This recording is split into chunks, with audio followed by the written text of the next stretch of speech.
আসসালামু আলাইকুম, আশা করি সবাই ভালো আছেন। ফেসবুকে ঢোকার পর একটু আগে দিয়ে একটা পোস্ট দেখলাম, খুবই খারাপ লাগছে। রয়া তাসনিম নামের একটা মেয়ে তার কিছু ফটো এবং কিছু পোস্ট করছে ভিডিও সহ, তার হাজবেন্ডের হাতে নির্যাতিত হয়ে। এমন নির্যাতন করছে তাকে, সে বেঁচে গেছে, এটা আল্লাহর একটা রহমত। মানে এইরকম ভাবে মারছে, মানে এর চাইতে মানুষকে গুলি করে দিলেও মানুষ এত কষ্ট পায় না বা এমন অবস্থা হয় না।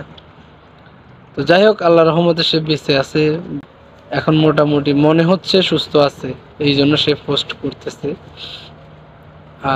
তো তাকে যেভাবে নির্যাতন করা হয়েছে বা যে নির্যাতন করছে, সে হলো তার তৃতীয় কিংবা চতুর্থতম হাজবেন্ড, আরাবিয়ান বোরকা কালেকশনের মালিক এমডি রনি। তো তার হাজবেন্ড তার সাথে সংসার জীবনে ঝগড়া হয়েছে বা যাই হোক, যেভাবে হোক, সে ক্লিয়ার করে না কেন তাকে মারছে। তবে তাকে এমন নির্যাতনটা করছে, এরকম নির্যাতন মানুষকে করে না, জন্তু জানোয়ারকেও করে না। সেটা কিছু ছবি আপনাদেরকে আমি দেখাবো। এই যে দেখেন,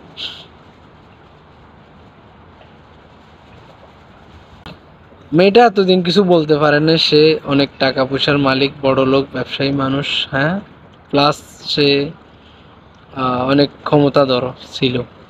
এখন গভর্নমেন্ট চেঞ্জ হয়ে যাওয়ার পরে মেয়েটা মনে করছে যে কি এখন মনে হয় তাকে শাস্তি দেয়া যায় বা তার বিচার চাওয়া যায়, এই জন্য সে পোস্টটা এখন করছে।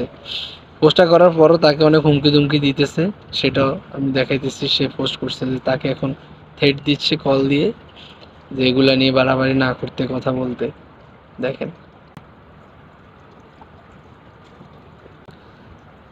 এইভাবে কেউ কাউকে মারে, এটা আপনি জাস্ট মানে না দেখলে বিশ্বাস করতে পারবেন না কি অবস্থা করছে। দেখেন, এই পোস্টে এই পোস্টে কিছু সুন্দরী মহিলা, কিছু আপুরা কমেন্ট করতেছে যে দেখ, তোর যদি ভালো না লাগে বা যদি মেয়েটার আগে বিয়ে হয়েছে জানাস, এই জন্য তোর সমস্যা হয় বা পছন্দ না হয়, তাহলে তাকে ছেড়ে দিয়ে মারার কি দরকার। এটা হলো কিছু আপুর কমেন্ট। তাদের উদ্দেশ্যে একটা কথা বলি, বিয়ে তো ইজি না, বিয়ে এত সোজা না। একটা মেয়েকে বিয়ে করলাম, ভালো লাগলো না, ছেড়ে দিলাম, বা বিয়ে করলাম, তার একটা সমস্যা দেখলাম, ছেড়ে দিলাম, এত সোজা না। আপনারা যেভাবে এত সোজা মনে করছেন, এত সোজা না বিয়ে। যাই হোক, এটা হলো তাদের উদ্দেশ্য। আর মেয়েটার উদ্দেশ্যে একটা কথা বলি, তার আরেকটা পোস্ট দেখলাম, সেটা হলো এই যে দেখেন,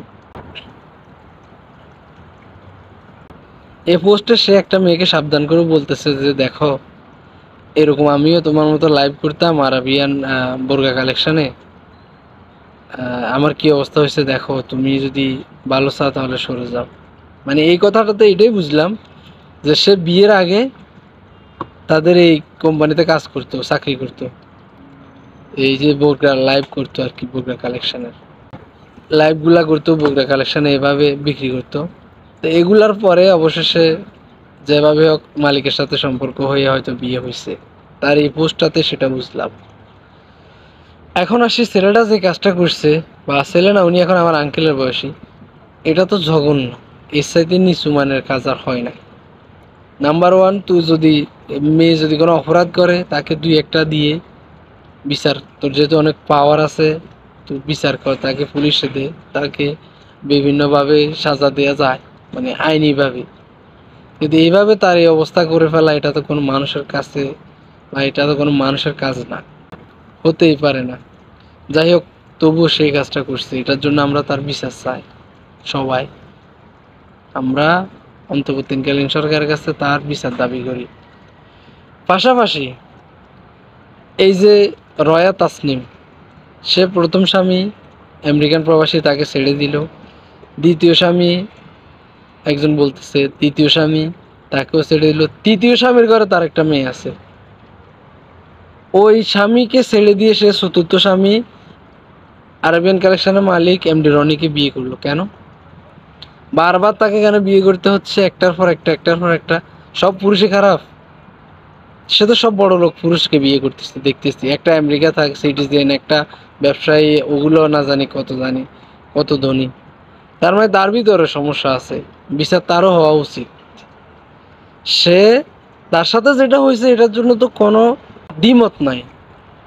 তার সাথে যেটা হয়েছে এটার জন্য তো কোনো দ্বিমত নাই, এটার বিচার হওয়া উচিত, কোনো মতে এটা দ্বিমত নাই। কিন্তু সে যে একটার পর একটা স্বামী চেঞ্জ করতেছে, কারণটা কি? এটাও তদন্তে আসা উচিত। অবশেষে একটা কথাই বলবো, এটা সঠিক বিচার হওয়া উচিত। মেয়েটা যদি দোষী হয় তারও বিচার হওয়া উচিত। ছেলেটা তো দোষী দেখতেছি, এখন এটার মাপকাঠি করতে হবে কি কারণে সেই অবস্থাটা ঘটছে। সবাই ভালো থাকুন, সুস্থ থাকুন। এই ধরনের বিষয়, এই ধরনের ঘটনা যেন আর পৃথিবীতে কারোর সাথে না ঘটে, ইভেন কি জন্তু জানোয়ারের সাথেও যেন না ঘটে, সেই কামনায় রইল। সবাই ভালো থাকুন, সুস্থ থাকুন। আর এক পক্ষের কথা শুনে কাউকে জাজ করবেন না, সমস্যা দুইজনের ভিতরেই আছে। আসসালামু আলাইকুম।